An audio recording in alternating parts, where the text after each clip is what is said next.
All right, Ethan Skolnick and Alex Toledo here at Kaseya Center on Pat Riley Court Dedication Night.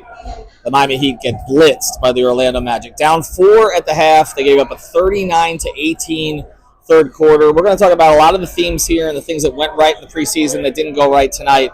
This comes down to one thing for me. The two best players in Orlando, Paolo Banchero and Franz Wagner, shot 24 for 40. The two best players on the Miami Heat, Jimmy Butler and Bam Adebayo, did they think the season started next week? They shot 2 for 13. Jimmy's only field goal was on a dunk from Tyler in transition. Otherwise, I don't even know if he was here tonight.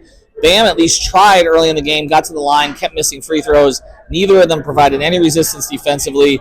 And Tyler Hero, who I thought was the best player for the Heat in the first half, didn't accomplish much in the second half either. But, I mean, this was a total bleep show. I don't know any other way to put it.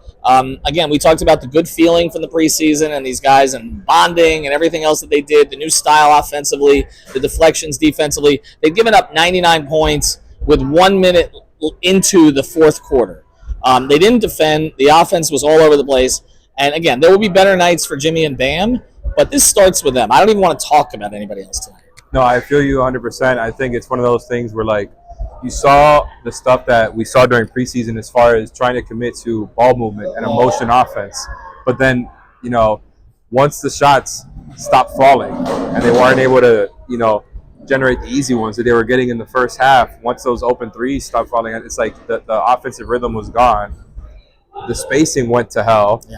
And then it went into their defense as well. Like, guys were out of place. It was just a very sloppy game one. And, yeah, like, you can give them a little bit of, you know, you can cut them a little bit of slack just for the fact that the Magic are one of the best 5 defenses or so in the league. Got even stronger with KCP. Like, of course, that guy gets signed to your division. And just, you know, making things tough for them at every position. I think it's one of those where, like, you got to be on top of your stuff versus that Magic defense.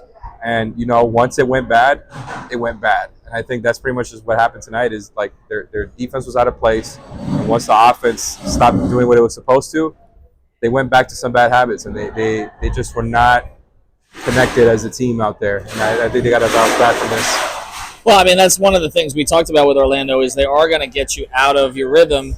And then it is kind of you go back to what you know. And that was the concern with them. Now, they got 2 games coming up against Charlotte and Detroit. It's a chance to right themselves. It starts off with Charlotte this weekend. They come back for Dwayne Wade's statue night.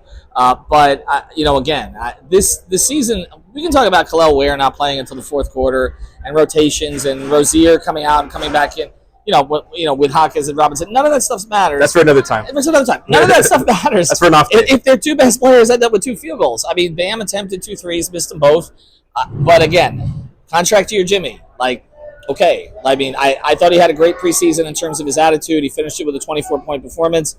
He was a total no-show tonight in all ways, and that just can't happen for this team. There's too many teams with rising young players, and Orlando has a couple of them, where if you're not going to get it from your veteran guy, you're going to struggle, and they struggled tonight, 39-18 in the third quarter. I thought they played pretty well in the first half overall under the circumstances, and then the thing totally collapsed. So we'll get into the specifics of it on 5 on the Floor. Of course, check that out on the feed.